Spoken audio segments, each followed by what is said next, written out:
Cadence of Conflict, Asia, November 25, 2019. Hong Kong's election results from yesterday have confirmed the general public's view. Hong Kongers reject China's actions. Not that it will make a difference. Elected officials don't hold a majority in Hong Kong's legislative process. But pro-Beijing officials were voted out, replaced with pro-democracy candidates who campaigned on 5 demands.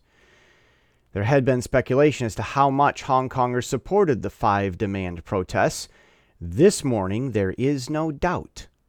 Taiwan, the U.S., and the U.K. generally oppose the manner of Chinese expansion. This morning, we know Hong Kong does too. It was always easy to see why. When the U.S. Senate unanimously passed its own version of a bill that would annually evaluate whether Hong Kong was autonomous enough for it to be treated autonomously, China went berserk and accused the U.S. of interfering. When Hong Kong's High Court overturned Hong Kong's recent ban on masks, Beijing rebuked the court, thereby proving that Beijing believes Hong Kong is not a separate jurisdiction from the rest of China. Apparently, Beijing thinks Hong Kong should have its government utterly determined by Beijing, but should be treated as if the opposite were true. In America, we call this wanting to have your cake and eat it too. In China, it's called communism. U.S. Congress has sweeping bipartisan agreement to determine what the U.S. does in its foreign relations.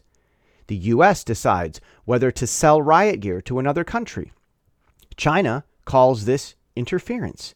In America, that's called blame shifting, albeit China has been illegally interfering in Hong Kong, Taiwan, and even working to undermine Australia's government, according to a Chinese communist spy who recently defected down under.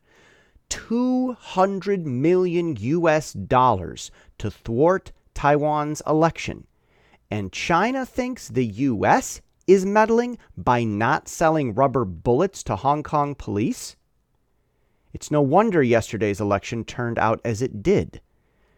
Several students holed up in Polytechnic University in Hung Hom tried to walk out, but police chased them back in with tear gas, purportedly because they wanted the students to leave. That was a few days before the U.S. Senate passed its bill about Hong Kong's autonomy being defined by autonomy. While the intentions of the police seem to be contradictory, there is a greater danger Hong Kong's government is blind to. While under siege and later trying to escape, the students and countless new protesters who joined the cause because of the police response have learned new skills.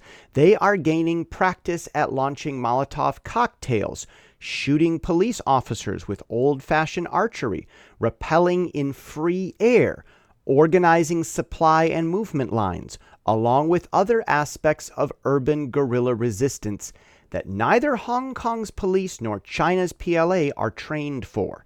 Carrie Lam has turned these now 3+ million protesters into one of the most formidable military forces in Asia, if not the most per capita. A civilian military is necessary for any nation's independence. Before these protests, Hong Kong never met that unwritten yet real requirement. Since Carrie Lam made the decisions that she did, now Hong Kong has a different truth. As relevant and telling as yesterday's election was, the more important election is coming in March, when Hong Kong's October 4 Declaration of Independence scheduled its provisional election. With the now experienced civilian militia, Hong Kong has all the pieces it needs for a successful revolution. That should not be ignored, but it is. And that is the cadence of the conflict already seen in the Pacific.